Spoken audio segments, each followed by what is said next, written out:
gudoomiyaha degmada Balle Cabane ayaa kormeer ku soo maray dadka abaaruhu saameeyeen ee u soo barakacay gudaha degmadaasi. Gudoomiyaha degmadaasi ayaa isku xilqaamay sidii uu jidadka soo gala magaaladaasi u banayn lahaa. Ugu horreyn waxaa halkaasi hadallo kala duwan ka jeediyay odayaasha degmadaasi iyo dumarka oo ka warbixiyay xaaladda abaareed ee deegaankan ku habsatay. Balle Cabane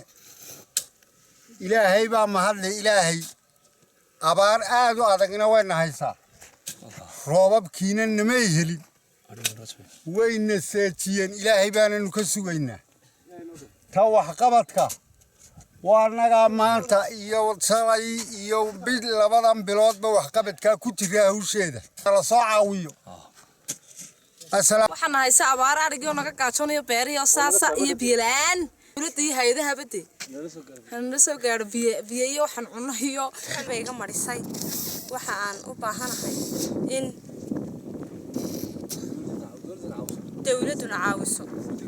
gabagabadii waxaa soo afmeeray gudoomiyaha degmada Balle Cabane Axmed Cabdillaahi Ibraahin oo kormeeradan kala duwan ee ku soo maray garoonka ciyaaraha qaybaha ay ka degan yihiin barakacayaasha degmadaasi iyo banaynta jidadka baaq u diray xukuumadda qolqoljoogta iyo gudajoogta degmadaasi u dhalatay sida wax uga qaban lahaayeen baahiyahan waxa ka jira waxa xoolihii man soo aragnay dadkii oo dhan waan soo wada aragnay meesha waxa ka taagan abaar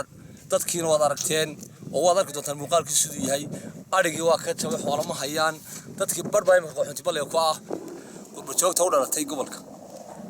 waxaan leeyahay sida gobolada iyo degmooyinka loogu qabanayo ee gurbajoogta ugu qabanayso inay wax ku soo qabtaan annaga waan aragtaan garoomadayadii waxa iyagii soo hawsheedu u socoto